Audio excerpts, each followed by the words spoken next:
Welcome to Dad Bods, Crab Cakes, and Sports, where husky middle aged men share insight on the latest Baltimore sports news from the bank to the yard and beyond.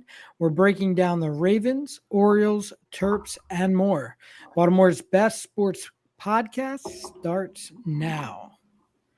Good evening and welcome to Dad Bods, Crab Cakes, and Sports. Jason here with John and Mike.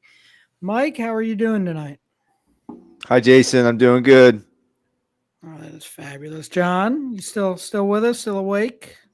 Fantastic. Yeah. I'm That wide is awake. fabulous. Drinking Excellent. my Baja Blast Mountain Dew and tequila. Great. Great. Oh, John. It'll All help me right. sleep later. All right. How are you doing, Jason? I am just doing fabulous. Just fabulous. So we are just a quick preview of the show tonight. We are going to obviously talk O's, the draft, as the O's have already selected 4 players in the draft so far. We're going to break down the Brian Baker trade. We're going to discuss the home run derby and play a little game with the upcoming All-Star game, discuss the All-Star game, and then we'll finish things up with our ballpark figures. But yeah, so what have you guys been doing this weekend, John? Anything exciting out of the ordinary you want to No, discuss? I had to work all day yesterday, and I think I sold 2.5 cars yesterday, and today I just took my kids to Disney Springs for a while. And then we came back to my condo and we hopped in the pool for a while. It was hot. Hold on a Yes, second. John, how do you sell half of a car? Tell me more about what that is like. Well, I just take a And who hacksaw and bought just half a car? Because that seems like you're really bamboozling the general public. yeah. Well, you He's a car salesman. it just means you split a deal. It just split a deal with somebody. If I Okay. if I have an appointment and then I'm working with somebody else and I have to pass them to somebody else to complete the transaction, you just get half the commission you would get if you sold the whole car. Ugh. Yeah. Shenanigans is what we call that in sales. Shenanigans. Yeah. Well, Yeah. But you sold the Oh, whole car to the person, correct? yes, I sold the whole car, the physical whole car to the person. I only get paid Okay. on half of it though. So, Okay. Well, that seems more fair to the person who yeah, has the car. right. Exactly. John, I find Disney Springs very boring, especially for children. Yes, I do as well. We just went there to get brunch. Yes. I had crab cake. I had a crab cake for brunch. Yes, I saw your picture of your Disney quote unquote crab cake. Look at you, John. How was it? It Was it was fabulous? it was very good. It had like a chipotle mayonnaise dipping sauce, which I thought was kind of like illegal, but it had like Old Bay in the dipping sauce, and it had a little kick to it. It was pretty good stuff.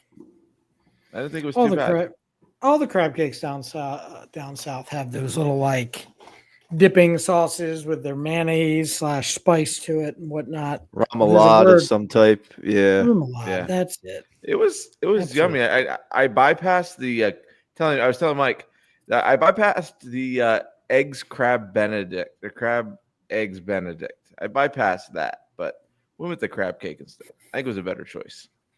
All right, fabulous. Mike, anything exciting?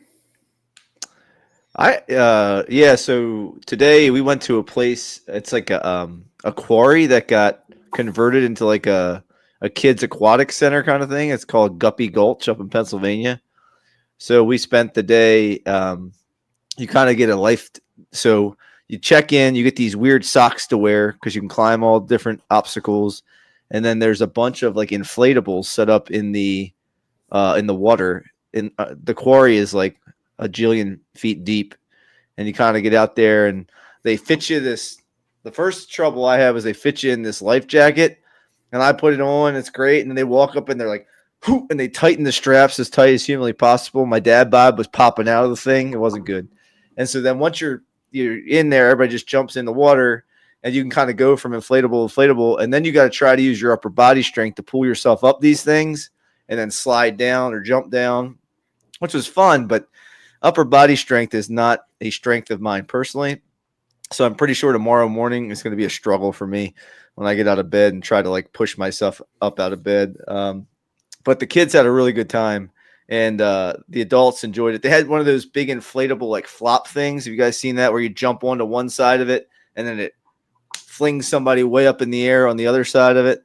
So Cecilia did that a couple times. It was kind of fun to watch these little kids get tossed 20 feet in the air by these lifeguards jumping up on this giant inflatable. So it was a lot of fun. That was what we did with most of our day. And then yesterday I had crabs, and they were awesome, from the seafood stop up here in Bel Air, Maryland. So shout out to the seafood stop. They're not a sponsor, Mike.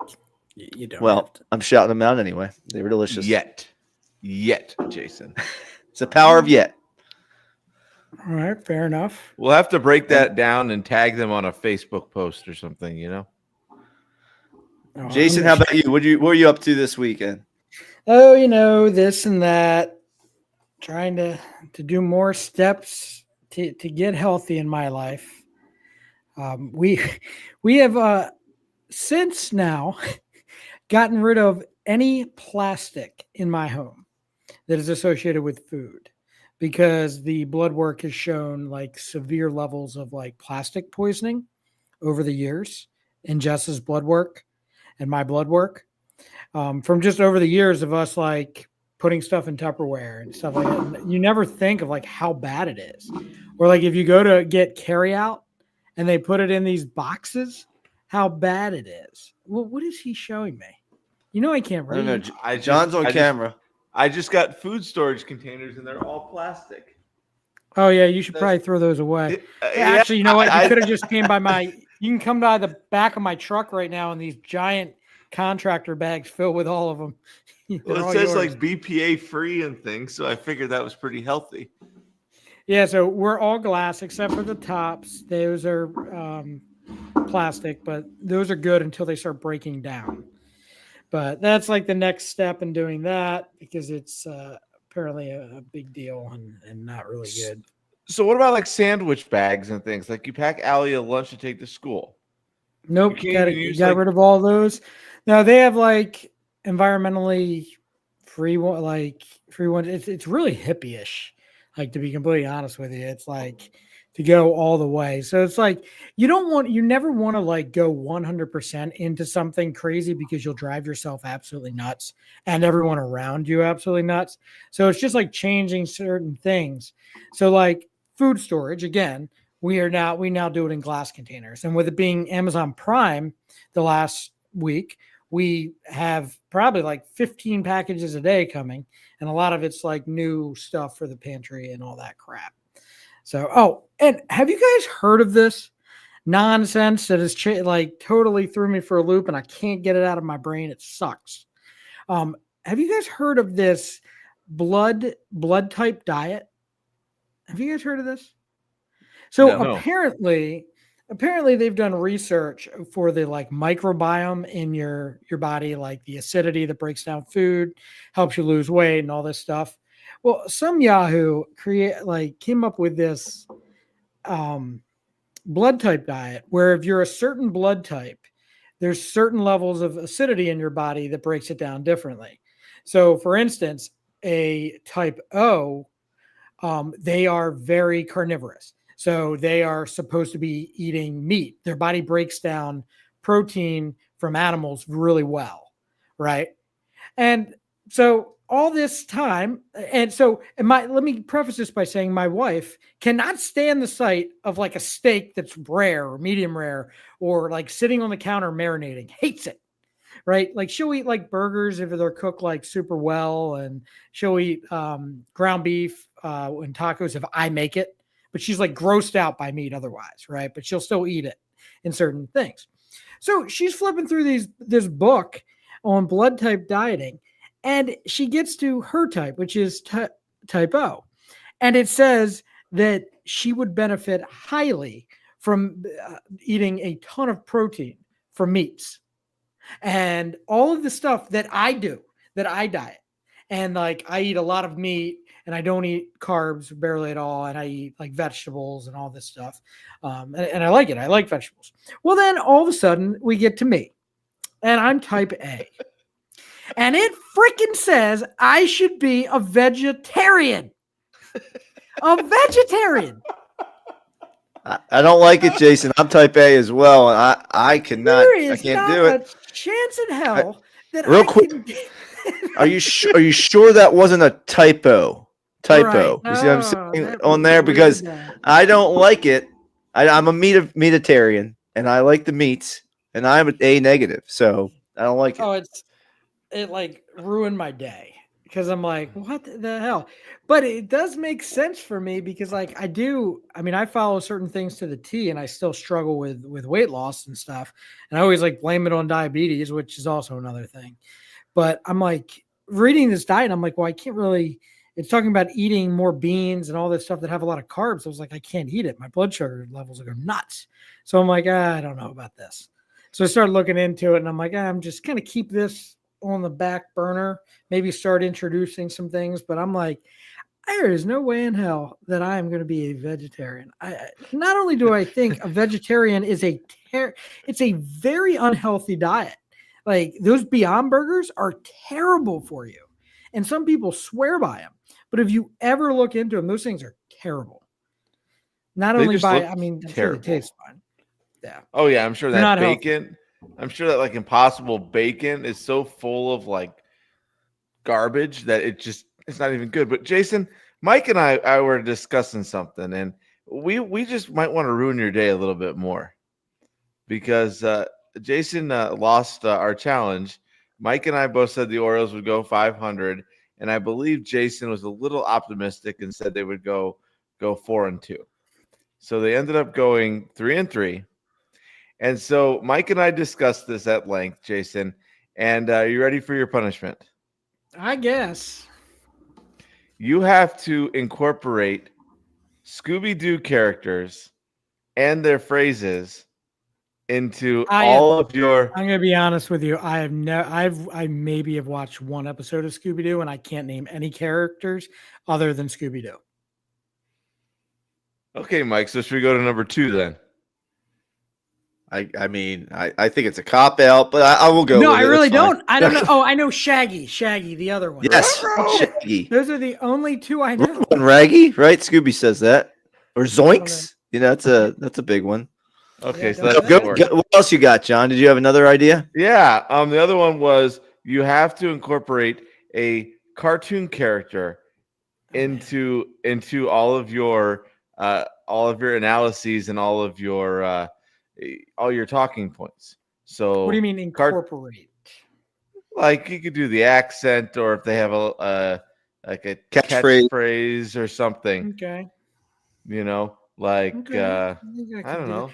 I don't Let's have to see. choose just one. It can be any cartoon character. It could at be any point. cartoon, You anything can from mix and like match. Yeah, yeah. Did he You just say could do cartoon? he might have.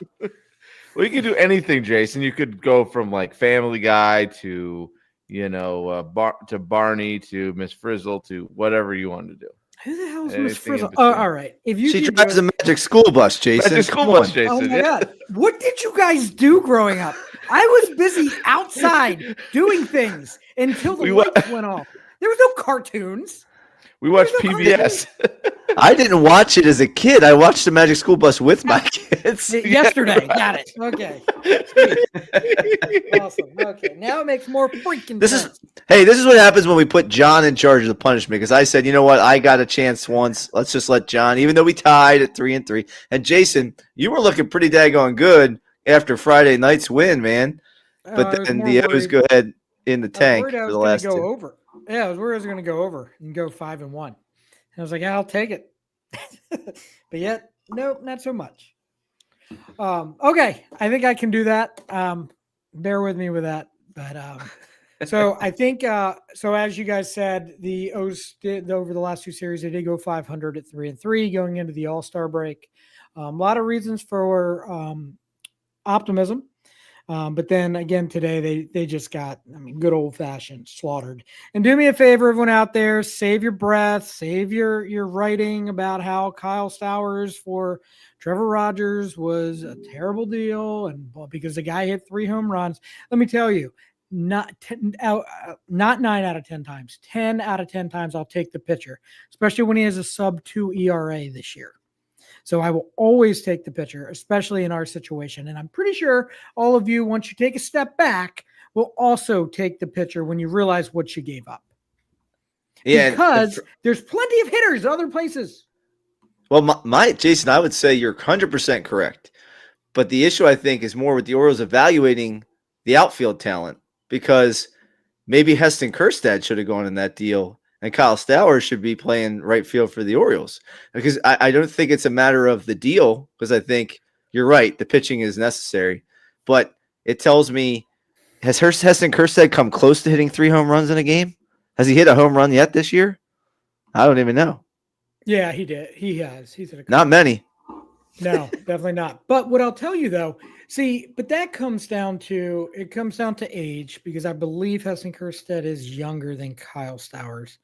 And I believe at the time, when they drafted, it was much higher draft in the draft that they took Kjerstad than they took Stowers. And I think they were just weighing these things out. And Stowers had a couple big moments as an Oriole. Not just last year, but the year before. I think he hit a walk-off home run, not a walk-off, but a game-tying home run at one point, pinch hitting off the bench. So he did get some exposure. And I mean, the Marlins are good at evaluating talent. So yeah, I mean, you're right, Mike. The decision was made because they didn't think he could crack that lineup. And I don't know if they're ready to give up on Kjerstad or not. I mean, they injected a lot of talent tonight. With the draft, so which we'll get to. So I'm not so sure that how bad that is. But yeah, John, I mean, when I said it when it happened that I didn't think Stowers was going to crack the lineup. I actually thought Norby was more, because he was a top 100 prospect. So I thought he was actually going to be the better of the two. And I was like, oh, maybe not. And they just threw in Stowers. And then, but let me say this too, and then John, you can go. The Trevor Rogers wasn't right last year. He was injured. He was coming off a lot of stuff, and the Orioles were changing a lot of stuff they wanted him to do, and he was not capable of doing it because of the injury. So it took this off season, and they've talked about this. It took the off season for him to be able to do what they wanted him to do, and now they're getting the guy that almost won the Rookie of the Year a few years back. Right. And I just think, like we've talked about with the whole trade with Stowers and Norby is, up until now, there was not really a place for him to go in our outfield. And with the lack of good starting pitching in our farm system, and then with the injuries and things that we've had with the good starting pitching, we had, Bradish and Grayson and so on. That trade still looks, I think it still looks, remain to be seen what's going to go on. Because, you see a lot of guys like Stowers who have a great first half or 3/4 of a season. And then once they have enough film on them, they're finding the holes in the bat and they're changing their approaches on them. So it remains to be seen if he'll be able to adjust to those things or not. If he'll be able to adjust to, okay, the pitchers are finding the holes in my bat, I have to adjust A, B, and C to meet those or not. So we'll have to wait and see. But I do agree with you though that I think it's too early, and I think the pitching for us right now is what we needed at the time, and we need now more than just another outfield bat. Which are, I mean, I don't know if you agree with me, but outfield bats are a lot easier to find than starting pitchers, even third, fourth, fifth starters. Oh, and it's again though. I mean, when you have an outfielder, and you have a guy that hits 3 home runs, like it's super sexy, like Quagmire says, giggity giggity. So, but I will always take that. I'm sorry, like I'm Team Trevor Rogers. Like I've been saying it for the last, and I keep getting yelled at, Mike, but I'm going to stick with it. I'm going to go with it. Did you have anything else you wanted to add on this before we get to our next part here? Nope. No. Okay. So one thing I almost called you, Mike, because I know John was working. I wanted to see if you wanted to break down this Brian Baker trade that happened, because it seemed to bring a lot of discussion around Baltimore over the last few days. To me, it was I wanted to talk about this because it came into play for the draft tonight. Brian Baker has had a great year this year. Very reliable relief pitcher this year. I, again, preface this by saying this year, okay? And 2 years ago, he came out of the gates, DFA'd guy. They turned around, throws triple digits almost, big guy, shows a lot of promise, right? And then he was under control. I think this is where everyone gets hung up. He's under control for 2 more years, or he was. So when they traded him, there's some thought to, okay, maybe they should have kept him because they could have put him in the bullpen for 2 years. My mindset has always been it's bullpen. You can build your bullpen a different way. But they traded him to Tampa for the 37th pick in this draft. So to me, Mike, it was a no-brainer. I'd have taken it 10 out of 10 times. And I think you just kind of roll the dice. It's essentially a first-round pick that you're getting for a guy that you made. And at any point, to me, the wheels could fall off. Yeah, I mean, Brian isn't a free agent till I think 2029. So I think it's a win probably for both teams. I think we have some good pitching depth in our bullpen right now. And I think he was probably pitching a little bit over his head. I think last year he had a 5 ERA. He's had a couple seasons with a 3.7, 3.5, stuff like that. So that's probably about where he usually pitches. But he had been really clutch in really key situations for the Orioles this year. And he had basically become their 8th inning guy. So he has shown value in those late innings. And I think that value is more valuable to a team that really needs that 8th inning guy right now in a playoff race than it is to the Orioles, who have a number of guys that probably can do that with Kittredge. And you have Sir Anthony and even Soto possibly. And if Cano gets round back into form, you have a bunch of guys that can pitch in the 7th and 8th innings. So if you just go ahead and take and flip a Baker while he's playing a little bit above his head, and you get a first-round pick back for him, basically, is number 37 overall, I believe, in the compensation rounds. I think that's great value for the Orioles. And I think it's a little bit of forward thinking on their part because it's early still. It's early, and to do it before the draft and to see that the draft pick option, because you can't trade regular draft picks, right, Jason, in MLB. You can only trade compensatory picks. So if you're going to do that, it has to be really well thought out. Yeah, and I mean, I think they felt like they weren't shopping him yet. I mean, I don't know. To me, it's like they keep certain guys dangled out there, and for others, they keep them close to the vest. So for that one, Tampa obviously sought him out, and when they did that, the Orioles just pounced and said, "Yeah, absolutely, we'll take it." And again, when you can get a DFA'd player who they ended up signing, and now you're essentially getting a first-round draft pick out of it. I mean, John, I'll take it every day. Even if it is a baker who bakes lasagna for Garfield, Oh, there you go. That was a pretty good one. But no, I love it. I think that picking up a undrafted, guy like this off of the waiver or whatever, and getting him to a point where he's a pretty reliable arm in that bullpen, and then getting a first round pick for him, is not bad at all. I mean, I kind of wonder. My thought when I saw it was, okay, are they really just giving up on the season after this? Are they going to who's going to be next, because Baker was such an integral part in our bullpen for the season. But and then I looked at it and thought about it a little bit more. Looked at kind of, okay, what could we fill it with? And I think we're going to be just fine. I think it was just an opportunity there to get another first round draft pick, and we'll talk about a little later about the guy we took. I don't know if I agree with that pick totally, but anyway, I still think it was a pretty decent move, and we can fill that slot with, Cano will find his. Well, I have faith that Cano is going to find his groove again, and Sir Anthony's been pitching very well. So I think Baker was. I thought it was going to be either Baker or Sir Anthony, one of the two. Oh, I think it's still going to be Sir Anthony. It's just I think the Baker thing was they went after and wanted a guy specifically, and they I mean they parlayed it by saying, yeah, I mean we can do without the comp pick, we're fine. So for me, it's whatever. I mean I'm not getting bent out of shape over it. I was actually very satisfied with it. So Mike, the what else was I going to tell you? Man, I'm drawing a blank. I was going to do some sort of fun joke, but now I lost it. All right. Oh man. So let's break down. I guess we should discuss the actual draft tonight.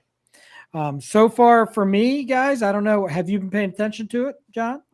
Yes, I've been following Okay. it on my phone, and I got some stuff pulled up here to go over. Perfect. So far for me, thoughts have been outstanding. Very happy so far with everything that they've done up to this point.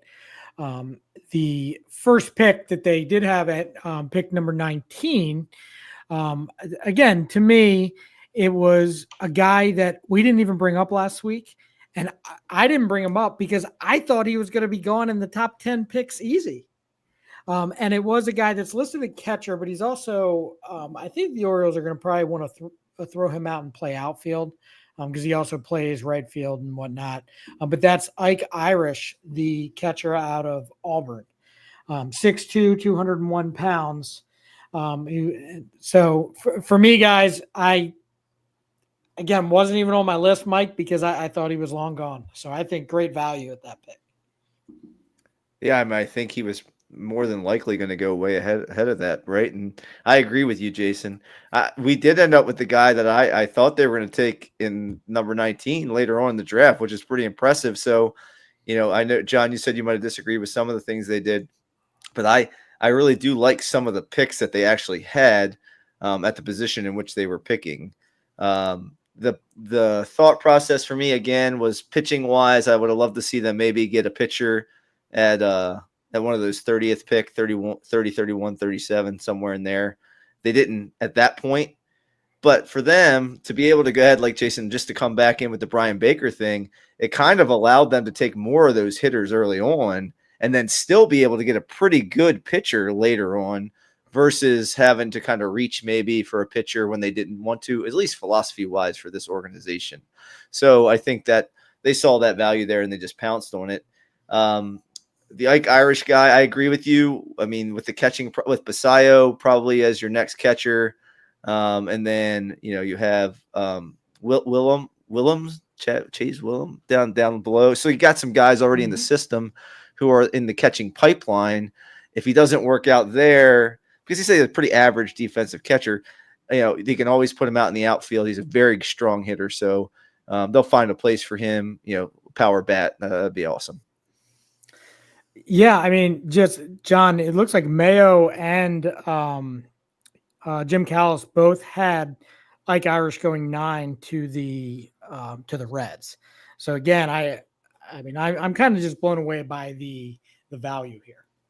Yeah, I think so. 'Cause as I'm reading some of these scouting reports on him, like this one from Bleacher Report, is he entered his junior season as the top catching prospect in 25, but he was not a great defensive catcher.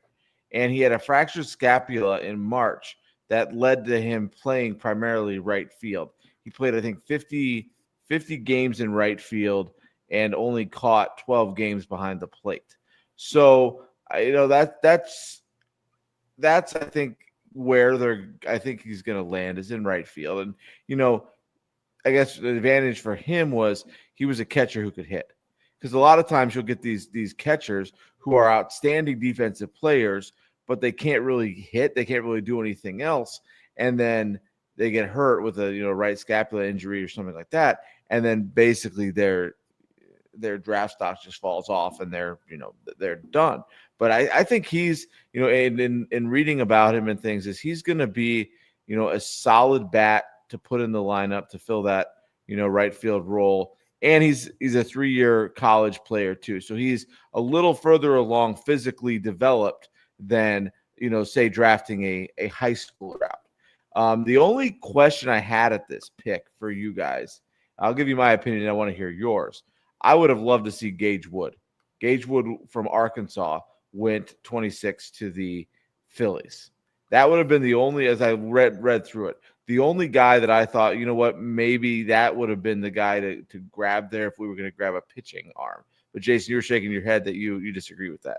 Absolutely You want to go with not. the bat? No, you go with the bats. I mean, that's why they took their first 4 picks bats. You know, I mean, the pitching. We talked the other day that once you got by a certain point, I didn't think the pitching was worth reaching for. And at 19, Gage would have been a reach for me. Now, if he would have been there at 30 and 31, it would have been hard not to pounce on him. And I think there was actually a pitcher that they were looking at that went, I think 26 or 27th, with the last name Quick. I think he was a pitcher. He was the guy that they were tied to, and they went 2 picks before the Orioles. So they may have taken a pitcher if he would have been there, but that didn't happen. So for me, I mean that's how I feel, Mike. I'm not sure what you were thinking as far as reaching that far for a pitcher at 19. I don't know. I'm kind of split on it. It would have to be a stud. Like if Cade Anderson was there, I would say yeah, maybe. Or but other than that, like I'm with you, Jason. Like those guys are playing every day. You got to get those bats in your lineup, and there's plenty of pitching prospects available. And this draft in particular was really high on the hitters versus the pitchers. So I think the Orioles know what they're doing. I'm going to give them the benefit of the doubt with this. And also, let's be real, they do have some really good pitching prospects. They're just not ready for major leagues right now. They are down lower in the farm system. If you listen to the On the Verge guys, there's some guys who are really throwing well for the Orioles. It's just they need to get their time in the system and then kind of make their way up towards Major League Baseball. But I'm not super upset about it. I am glad they did get a pitcher eventually, though, here in the first 60 or so picks. Yeah, and some folks might be a little upset that they took a catcher, saying that we have Samuel Basayo and we have Adley Rutschman. I mean, again, just a reminder that this isn't the NFL draft. This isn't even the NBA first round. Like, guys aren't going to come in and produce right away. I mean, unless you're the Angels, you're not bringing these guys up like for a couple years. I mean, usually 3, 4, 5 years. The Angels like to push their guys through. That's fine. I mean, look where they are in the standings compared to everybody else. So the next 2 picks for me were just like leaked value for me. Their next pick, they took who I think was the top catching prospect in the draft, and that was Caden Bodine from Coastal Carolina. And again, him and Irish both have very high hit tools. This guy does not have a lot of swing and miss. So, John, for me, it goes the first 2 guys that they did take don't have a lot of swing and miss in their arsenal, which isn't what they're usually drafting. They're drafting these big boys that hit the ball a country mile, but they also have a lot of issues with the swing and miss as well.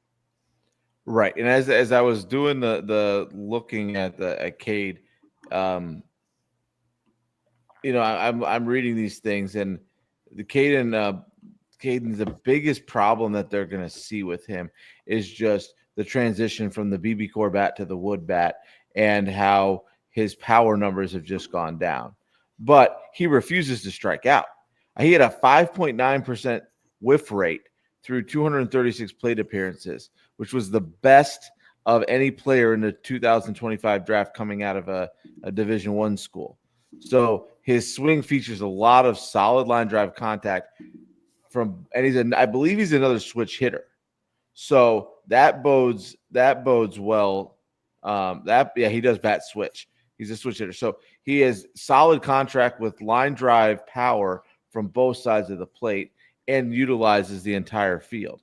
So that's going to be something, that's a 2-hitter slot right there. That's a guy who's going to be getting on base for you, moving Jackson around and then putting up the big gun. Here's the only thing that I'm seeing as a kind of a little red flag with what's his face?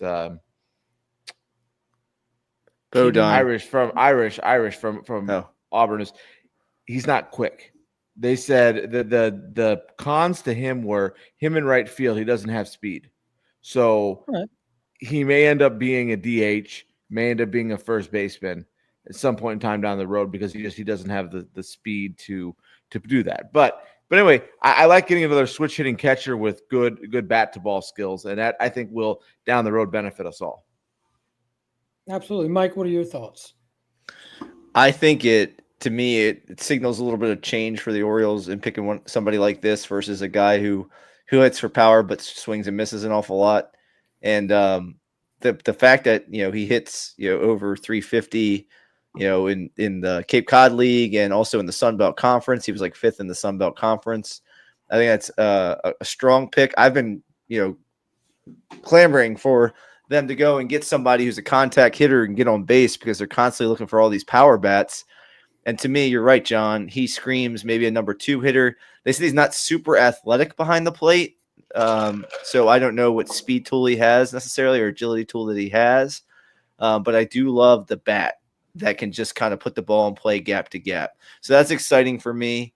Coastal Carolina made that nice run in the College World Series this year. So winning mentality, I love that, being part of a winner.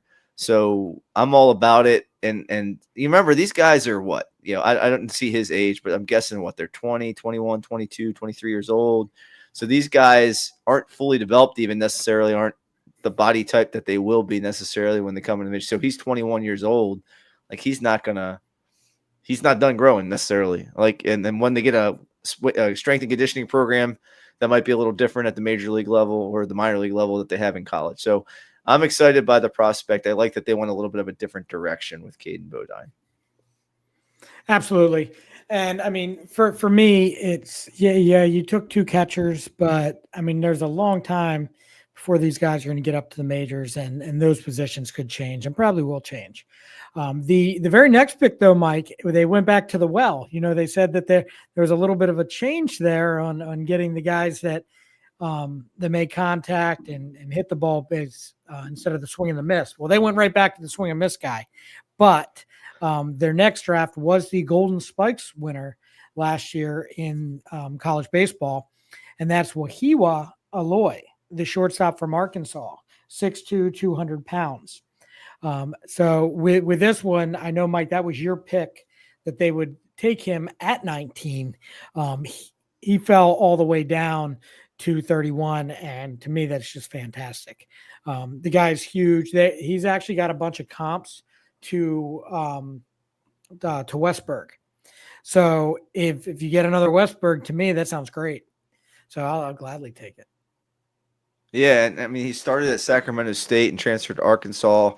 His OPS dipped a little bit, they said, in the transfer to the SEC, but he's playing in probably the best conference in college baseball.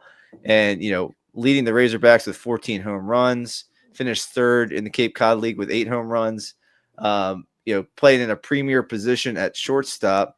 Super exciting to bring a guy like that into the fold. And yes, he kind of does remind me of a Westberg pick there. And, you do need everything. You need power, you need, contact, but that means you need to draft a little bit of everything. So I'm down with that. And again, I thought he had mid-first round potential. I thought they maybe could take him with number 19, and to take him at number 31, I think is a steal. Yeah, there were a bunch of teams that passed on him, that were looking at him. The Astros, the Braves, and they decided to go in a different direction. Again, I'm very glad they did, because I think he could be a very good player for the Orioles. John, with what I've noticed now here with all these picks so far, and you've noticed as well, first 3 picks, all college bats. Right. And I think that's because I think your college bats are going to be up here in 2 to 3 years with a little bit better track record than a high school bat. And again, here, like as I'm looking at Aloy, he gained 70 points on his batting average, or 80 points, excuse me. Went from 270 in 24 to 350 in 25. So in the SEC, that's a lot. That means that he's putting the bat on the ball more, finding more of the field. the thing again with a guy like this is the the people in the Orioles organization working with him, helping him. I don't want to be a Debbie Downer, but as I'm reading the scouting reports on both pluses and minuses, he has a little bit of an uppercut swing.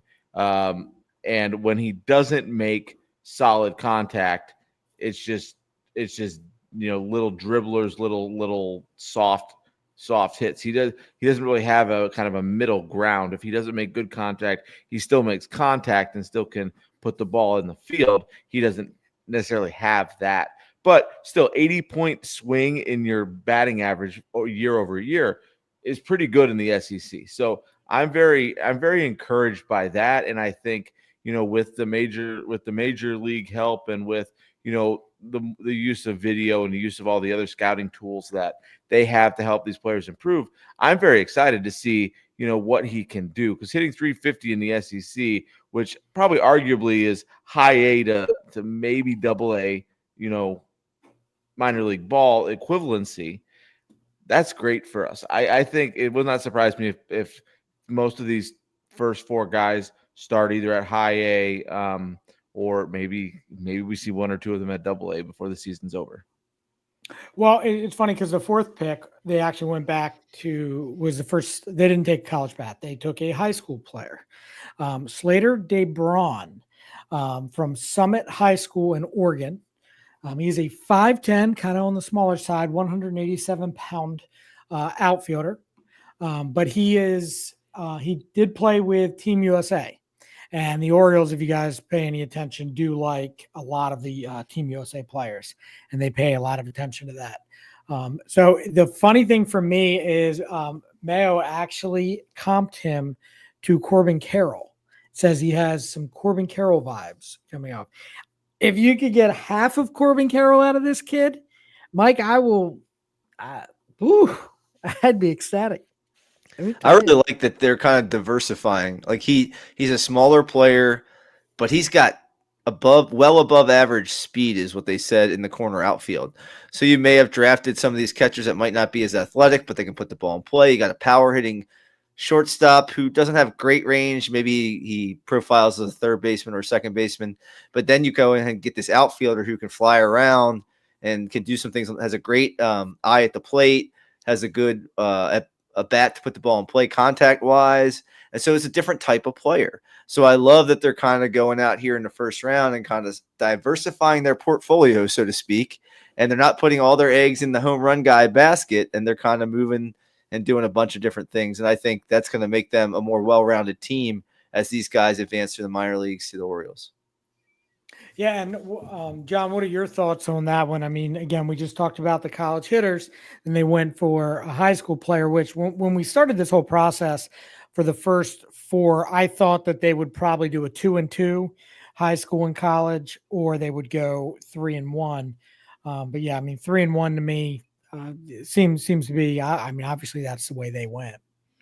Right. And as I was going through like the perfect game and going through the scouting stuff with DeBron, the real thing that stood out to me is that he understands his capabilities. He understands what his job is, what the tools God gave him are, and how he can use those. So he has a very good eye at the plate, and he is very good at putting the ball in play and understanding that he is very fast. He uses his above average speed to get on base, and that's his job.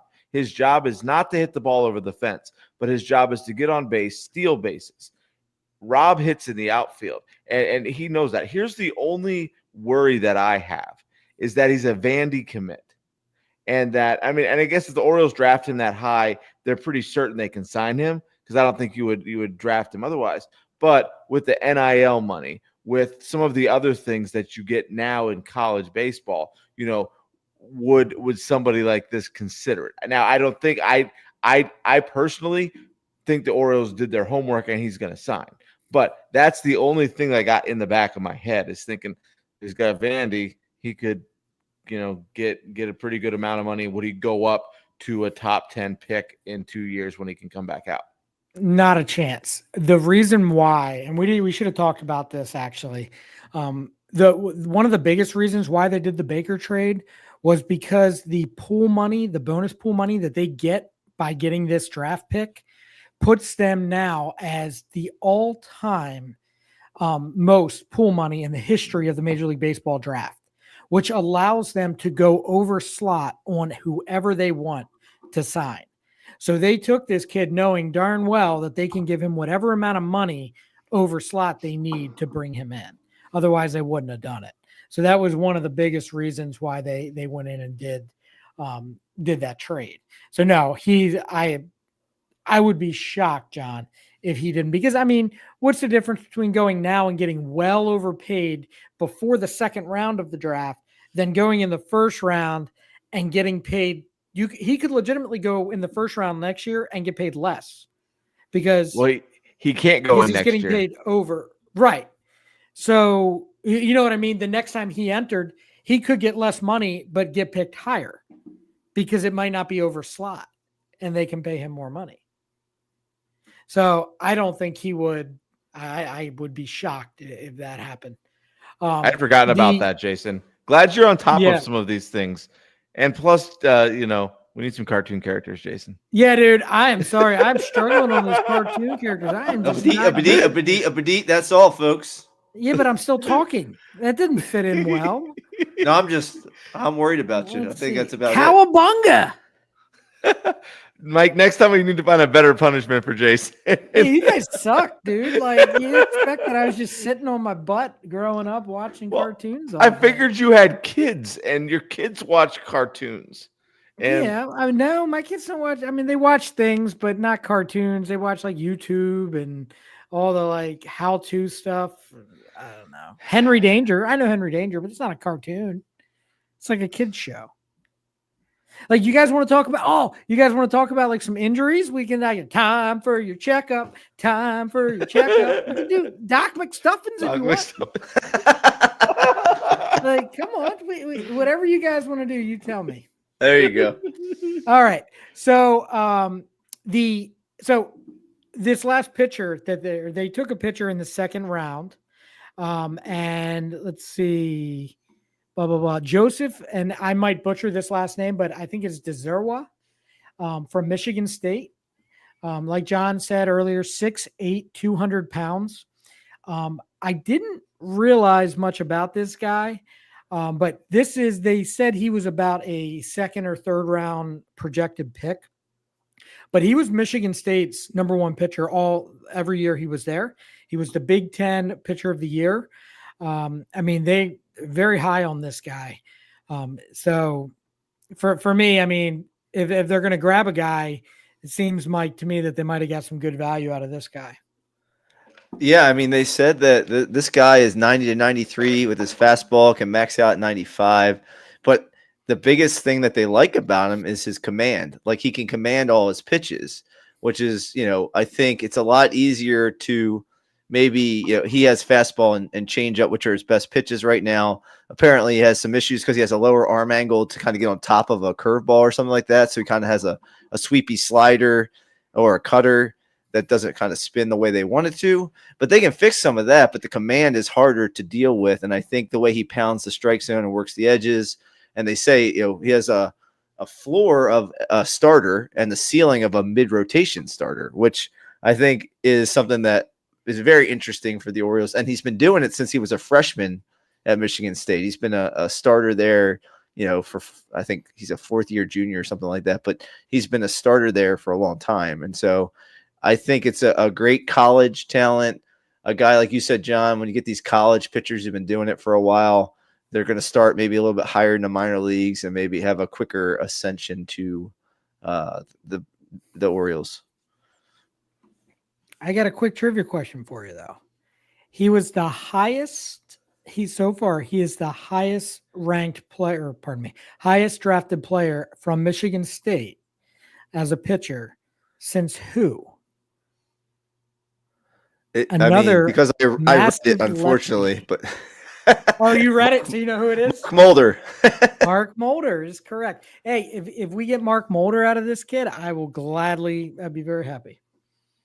Well, here's the thing, and I learned this from my high school coach's son was in the Cardinals organization. He's 6'9". And another is from my friend Grant is they'll get him with a throwing program in the minor leagues and things. They'll get him into the upper 90s. They'll get him 95 to 98. They'll gain at least 3 to 4 miles an hour on his fastball. So he may start hitting triple digits. The thing is, with a guy that tall, they want him throwing straight over the top because then that utilizes both the height of the mound and his height.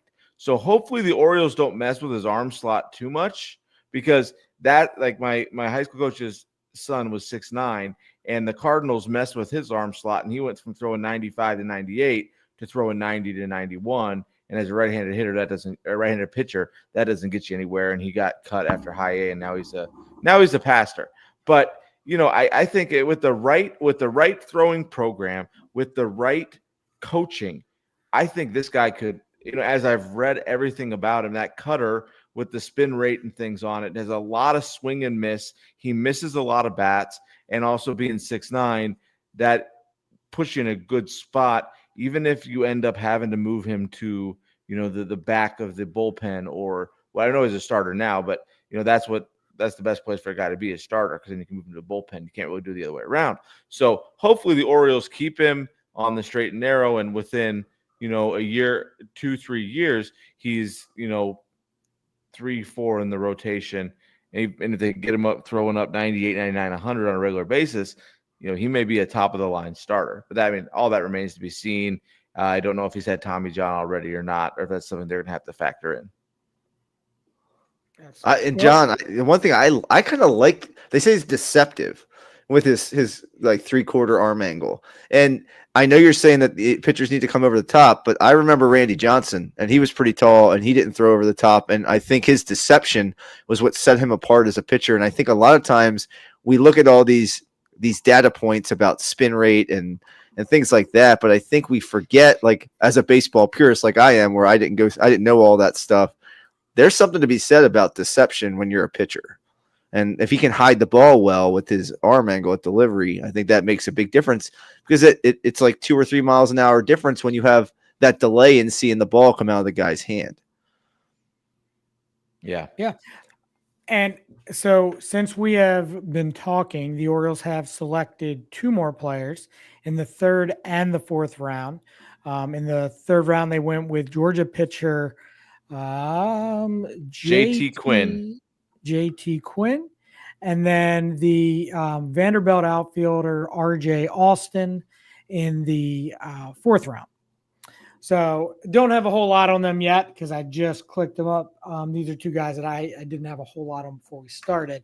But I got Quinn. Again, I got Quinn stuff up here. Okay. 17 appearances, 7 starts for the Bulldogs, 43-17. Or no, the Bulldogs, the 43-17. Held opponents to a 184 batting average. He only had 1 outing as a starter that was over 4 innings, so he's probably going to be a relief pitcher of some sort. But I mean, he's 6'6", so another tall guy. But as I see him pitching, he has you can clearly tell some of the pictures and videos, he throws more so over the top. He looks like he has a pretty decent curveball and a few other things. But again, like what I've been saying, pitching in the SEC is like pitching against high class A to low class or high class A to class AA players. When you're looking at all these guys that are getting drafted out of Vandy, out of Arkansas and things. So I think, for a guy like this, it's a kind of a mental thing, and he's going in knowing, what I faced hitters that were a lot better than these guys are going to be facing in, high class A and AA as well. So I think, another tall, lanky pitcher, I think is going to be a huge benefit to us. Mike, do you have anything on him? No, like you said, Jason, I mean, he was their competitive balance pick in the 2nd round, and I don't think I didn't get too much on him. Except they said that he has maybe a little bit of a higher than usual release point, John, which makes sense to what you were saying. He'll need to kind of refine his release in the pro ranks. Excellent. Well, the last guy here that I mentioned, RJ Austin, outfielder out of Vanderbilt, outfielder slash potential second baseman, makes extremely good contact. Actually, what one of the notes I was reading here was that his contact might actually be too good, meaning he hits a lot of ground balls too. I think he only hit like 12 home runs, something like that, but he's an elite base stealer. And a good fielder. So probably again another guy that will hopefully give them some outfield depth in the future, or at second base if it need be. So yeah, I mean, there's a lot more rounds to come. I mean, so far, I personally, I mean, what if you guys had to give it a letter grade so far? What would you give it, Mike? I know it's early. Yeah, I solid A. I think it's an A. Like, I think the thing I like, and I said this multiple times already, is just the versatility, the differentiation, and the different types of players that they got between even the guy you just said. He's just a quick, he played second base, he played first base. Maybe he profiles as a center fielder potentially, but just like a base stealing threat. You got a couple guys like that. You got a couple power hitters. You got two pitchers in there, maybe one starter, one reliever. I like the mix of what the Orioles came up with, and they got a couple guys with really great value at the round at which they got them in. Like, I thought, like you said, Ike Irish at pick number 19 is an excellent value, and Aloy at 31 was it great value. So well done, O's. I'm impressed so far with what they've done. I know I've kind of been asking them to get more pitching early on, but I think that the way they handled this particular draft makes a lot of sense. John, what do you think? I think I give them a B plus or an A minus. They're drafting guys who you see this all the time, right? Which two positions end up not actually playing where they're drafted? Generally catchers and shortstops, because generally catchers are the smartest guys on the field, know the most about the game of baseball, understand how to play baseball. They can get moved to either first base or third base. And then shortstops can get moved all over the place, right? And the Orioles seem to be drafting more, seems kind of for the bats, for the in early rounds. That's what you do, right? You draft for the guys who are going to score runs. Later in the draft, you might take a guy who has a weak bat, but is an outstanding, defensive catcher, defensive whatever. But I think they've done a good job of getting guys who, okay, maybe the shortstop doesn't work out for Aloy, but you can, or for the guy from Arkansas. Sorry, just slipped my mind. Aloy, yeah. Maybe shortstop doesn't work out, but he's an athletic guy that maybe you move him to the outfield. Maybe you move him to, God forbid, Westberg goes somewhere else. You move him to third base, something like that.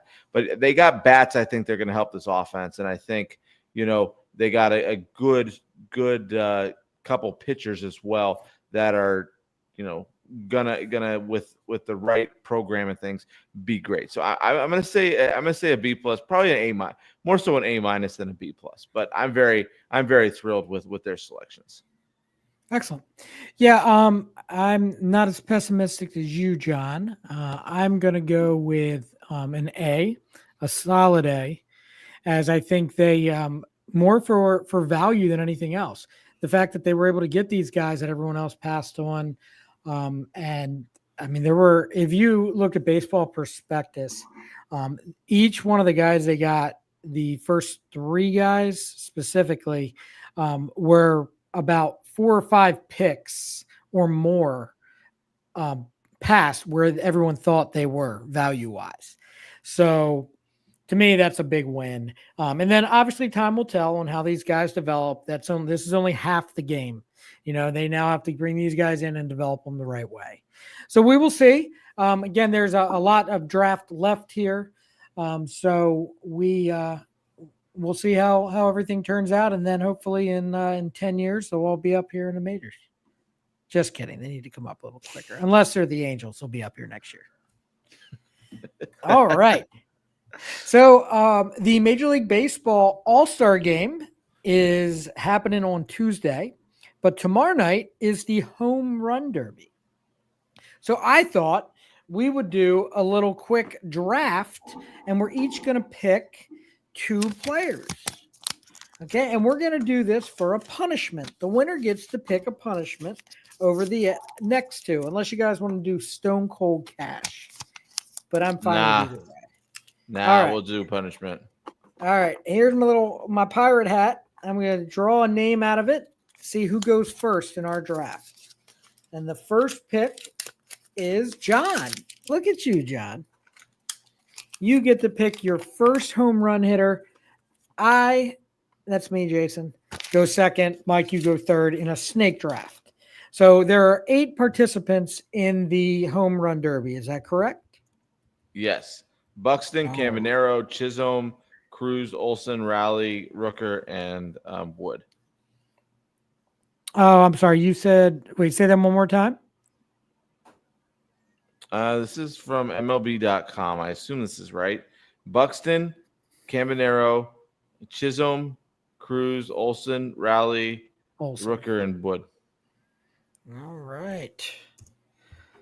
All right, John. Well, so I think what we'll do is we will have what you want to do the most home runs or no? Because they've reset, don't they? So we'll do whoever wins. They reset after I think the second round. Okay. So we'll do winner. If no one picks a winner, then we'll come up with something like combined home runs or something like that. Or whoever made it the farthest and combined home runs. We'll come up with something. All right. I'll take Matt Olson hitting in his home ballpark. Oh, will you now? Yes, sir.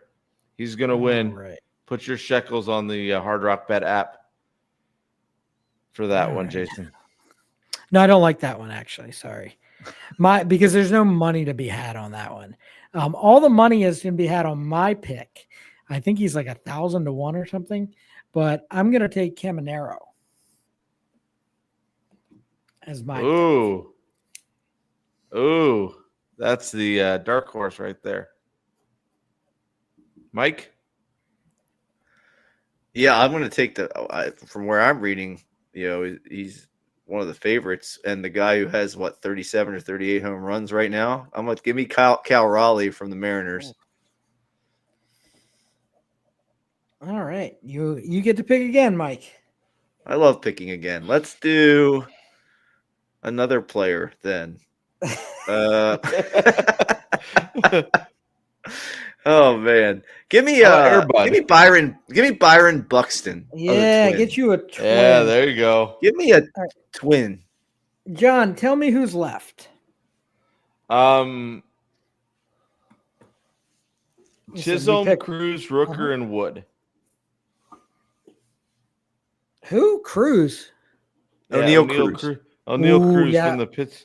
I'm going with O'Neal. I'm going with O'Neal Cruz. Yeah, the Pirates could probably pick up a pretty good bounty if they traded him and Skeens. Nice. Well done. Yeah. All right. Let's see. Who's left? So Caminero. Well, I'll take James Wood. We'll go with James Wood just because they hit with a wood bat, and his name is James Wood. And in Family Guy, what is the high school called? I have no idea. James Wood High.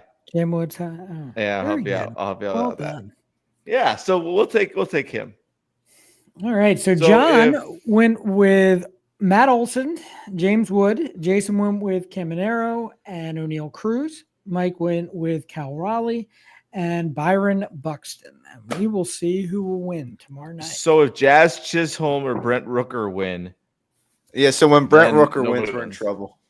Yeah. Yep. Absolutely. Put your shekels on that one, Jason. I don't know. I haven't decided who I'm sheckling yet. We'll wait and see. All right. Okay. So this All-Star game coming up on Tuesday. Anything you guys are looking forward to? Start with you, Mike. Anything you want to see besides Ryan O'Hearn hit a home run? I would love to see a O'Hearn home run. This just increases his trade value, right? On the national stage. I am excited to see Skeens and Scooble. I mean, I think they are two just ridiculous pitchers that both start with SK, but they are ridiculous. And I would love to see how about 2 immaculate innings? Bottom of the first and top of the first, bottom of the first. Let's just do it. That would be amazing. Very good. John, what about you? That's what I was just going to say, Mike, because I was hoping to see Skeens and Scooble throw 18 pitches to get out of the first inning. That's awesome. But I would love to see this. I would love to see like a double-digit scoring game. I would love to see the bats it's going to be hot. It's going to be humid. It's an outdoor stadium. Where do baseballs fly? When it's hot and humid. We saw this down here at Steinbrenner Field. So I would love to see like a double-digit game where Skeens and Scooble blank the first inning, but then it's just a moonshot after moonshot in the remainder of the game. That's going to be my prediction. Like 15-13 or something. Like a football game. I guess I just want to see him having fun. I feel like the All-Star game is like a lighthearted thing, but I also like these guys still want to win because they're competitive. For me, I want to see the American League win. And so I guess this kind of brings me into my next question for you guys. I'll put you on the spot.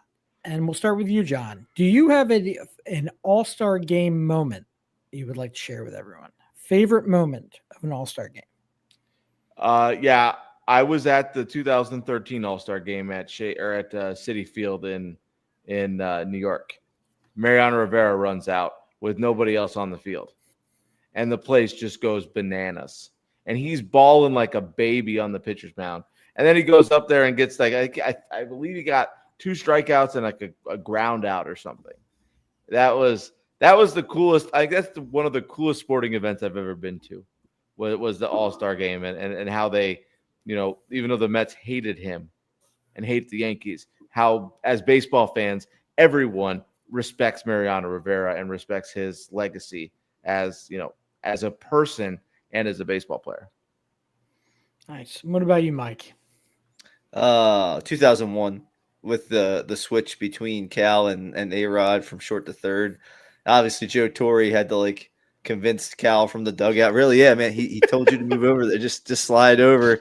And Cal, playing the reluctant, guy who just a wily veteran, kind of gracefully accepts and kind of tells the pitcher to strike him out. So I think it doesn't have to worry about it. So it was Clemens, I think, wasn't it? Yeah, Clemens was the pitcher. Yeah.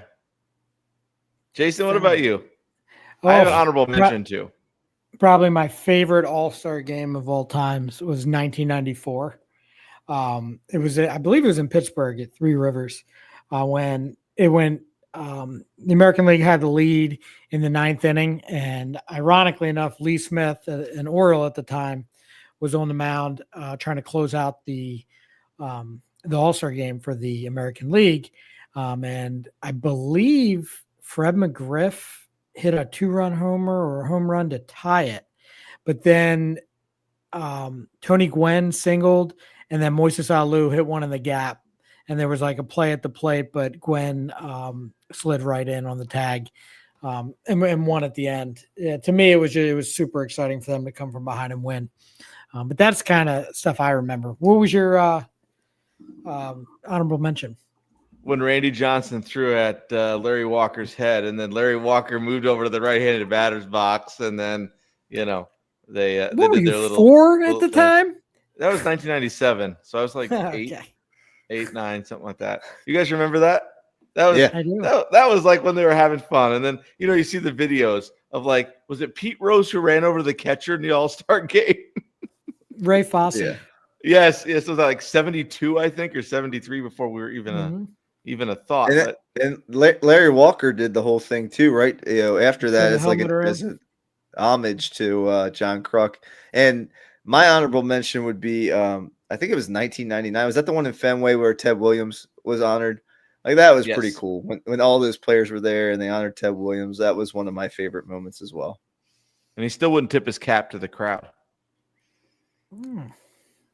Excellent. Well, I will definitely be looking forward to watching that on Tuesday night. But and then we'll see who wins. Do you guys who do you guys think is going to win, American League or National League, John? American League. Mike? National League. who do I think and who do I want? I want the American League, but I do think the National League will win. So I'll take Mike's side on this one. All right. So I guess this brings us to one of our last segments here. Are we prepared for ballpark figures? Oh yeah, I'm ready to go, Jason. It's gonna be a little different tonight. I'm excited. It was You said it different was- last week. I know. I just love changing it up on you guys. I like to go What if- fastball, change up, curveball, slider. I've got like a 12 pitch mix. I'm coming at What you. is it? What is it now? Like the 4 through 14 best batting averages of all time, or something like that? You're so My- funny, John. My Aunt Mildred's top 10 desserts. Kittens. Go. No, I mean desserts. All right. So here's the deal tonight. This is from a 2019 article by MLB.com, cut 4, and I'm asking you to rank the top 10 ballpark foods all time. Top 10 ballpark foods, and I'm not talking like specific to a ballpark. I'm just saying ballpark generic foods. Like Okay. if you're going to a Okay. baseball game, what are you and your family going to eat? What are the top 10 things all time? I don't think you're going to have a ton of trouble with it, but let's see how y'all do. So got to have hot dogs and beer. That's got to be at the top, right? Jason? Wait, do drinks count? Yeah. These are Separately? not drinks. They are just Okay. foods. Okay. So like I'd say nachos, hot dogs. hot dogs. Slow yeah. down, John. Hot Hot dogs. dogs. John. Hot Hot dogs. dogs are number 3 all time. What about peanuts? Peanuts. Yeah, I'd say And peanuts. Well pronounced, boys. Peanuts are a near perfect snack. They are number 4. What about Cracker Number 4. Jacks? Are you mad, John? What's happening? Yeah. Peanuts should have been like number 1. Oh my You God, buy me John. peanuts and Cracker Jacks. It's the first word in the thing in the It's in a song, the yeah. song. Take me out It's to the the ball first game. word. Cracker Jacks are also in the top 10. They are listed as Okay. number 6. It's the most underrated concession option, a delightful blend of salty and sweet, plus prizes. So there's a definition for each one. So what about That's soft fabulous. pretzels, Jason? Soft pretzels? I kind of want to back pocket it, but we Okay. can. Go ahead. Let's No. we'll do nachos instead. Nachos. It's hard to put a soft pretzel in your pocket and then try to eat it later. So it's really up to you guys, though. We're gonna do Let's do- nachos. nachos. Nachos. All right, nachos. Let's see. Is nachos on the top 10? Nachos barely made it. They're number 9. A lot of potential, but we're talking about the generic concession version here. So number 9, nachos. What about popcorn, John? You want to go with popcorn? Yes, I would say popcorn. Popcorn. Popcorn. Survey says no to popcorn. That's strike 1, boys. Popcorn is not a What? top 10 listed concession. They aren't even in the top 12. Sorry. What about Try again. cotton candy, Jason? Oh, I don't know. I always The see them baseball carrying game? around those little boards with the cotton candy on them, or soft serve ice cream. I was thinking ice cream. Okay, yeah, Ice cream, Mike. Yeah. So, number 1 on the list is soft serve ice cream in a commemorative plastic helmet. That is Okay, the so number one. going with that, Jason, what do you think about French fries in the In the what? Oh. in the little helmet? Oh, here we go. We got I don't know. Do you guys know who this is? Rye Dollar Sign. As an Auburn fan who went to 70% of the home games this year, y'all got a dog in Ike Irish. Oh, I love that. Fabulous. I don't know. Thanks, who Rye. I this is. appreciate that. I love hearing that. That's good. That makes us feel happy, right? You got to subscribe and follow us. We always talk about fun things on here. You'll enjoy our podcast. Absolutely. All right. Well, let's see. Where are we at now? I think what French is fries in the real helmet. food? Like, what are we missing? So the pizza? French fries in the helmet. I mean, I was thinking pizza, but Yeah, I don't know. why What, not? Mike, what do Let's we do have so pizza, far? Mike.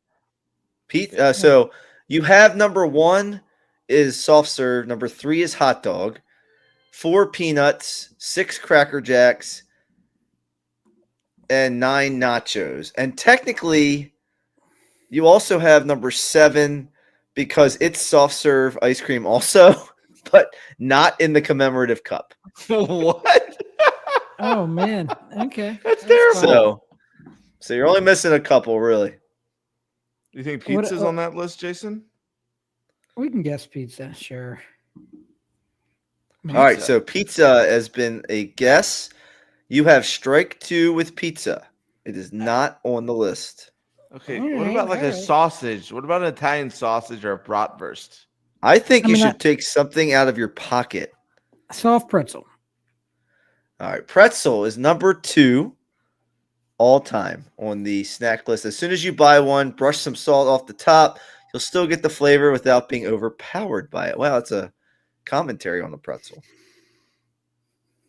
Oh man, what else? So you now have 1, 2, 3, 4, 6, 7. You're missing 9, 8, and 10. I'm sorry, and you're missing 5. 5, 8, and 10. All right. Okay, so Hold on, what do you John. think- Don't go all willy nilly. Just slow down for a minute. Bratwurst or sausage? My gosh. I mean, I do feel like we're Chicken missing, tenders. like, Chicken tenders. There you go. Chicken tenders with fries. No. do you have Tourette's? Like slow down for a second. Hold on. It makes me nervous though, Mike, because like pizza, chicken tenders, like I don't feel as though they're ballpark food, but they're I don't know. Like, You have are we said missing main something that's on. So far, you're doing. I think you're on the right track right now. Are we missing main items like real food? Yes, real food. Well, Rydal is trying to help us out here. What'd you say? He said, "Is this best ball game food?" Yes. Yes. Okay. So we need some help because I'm like, there's a million things that I've eaten at a ball Well, we already game. said it. Well, let's go with the see sausage or chicken tenders. It's got to be I'd one or say- the other. Let's go with the sausage, Mike. Are you sure? Not really. Nope. That is strike 3. Oh, It is not sausage. Is cotton candy on the list? No. So let me go through what you missed. Number Corn dog 5. Rydal sign says corn dogs and funnel cakes. I don't Ooh, know if that I've ever sounds seen delicious. a funnel.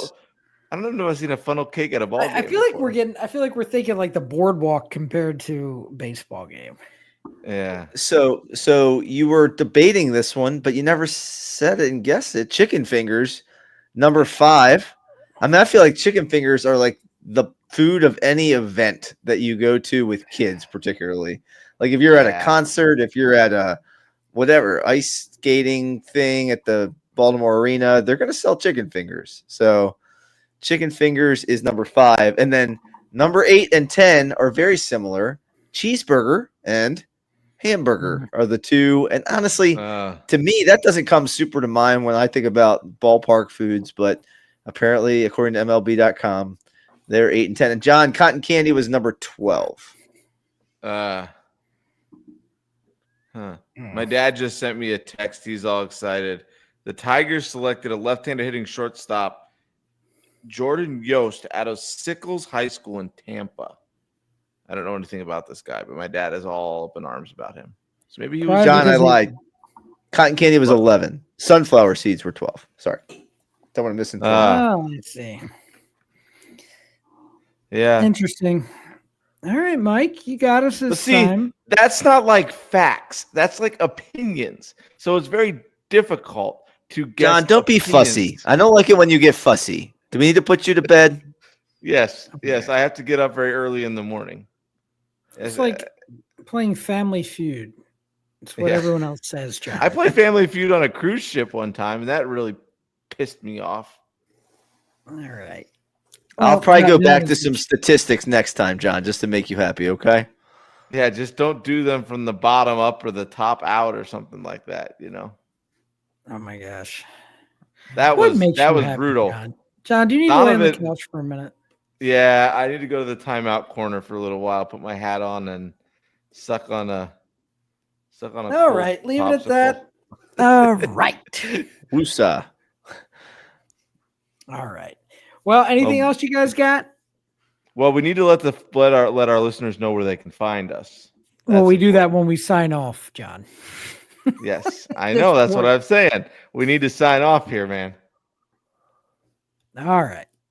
Thanks, Rydala. It was nice to have you with us tonight and giving us some help. Oh, and just a heads up to everybody out there that is listening. On Wednesday, we will have Connor McDermott on from Locked On Orioles to break down the Orioles draft picks again for us. Someone a little more professional than we are, but also very, very knowledgeable. And then also just give us a state of the Orioles, what he thinks as far as trade deadline and whatnot coming up. And that will be this Wednesday. So you'll be able to catch us live on Wednesday night or on Thursday once the podcast airs. And that's Connor Newcomb, right, Jason? Yeah, what did I say, McDermott? Yeah. I just wanted to make sure we were on the same page. That's all. Connor Newcomb. Awesome. That's going to be exciting. Thanks for arranging that, Jay. That'll be a lot of fun.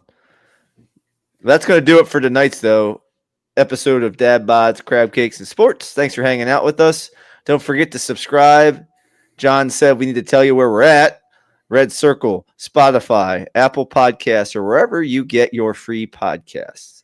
And while you're at it, don't forget to leave us a review. It really helps us out. We're trying to spread the good word about Baltimore sports far and wide. Be sure to follow us on social media at Dad Bods, Crab Cakes, and Sports on our Facebook page or at dadbods_Crab Cakes_Sports on Instagram. You have a question or a topic you'd like us to cover, hit us up at dadbodscrabcakesandsports@gmail.com. And you never know, we might just shout you out in our next episode. But until next time, keep rocking those dad bods, keep eating those crab cakes, and never miss the game. Nos vemos el miércoles.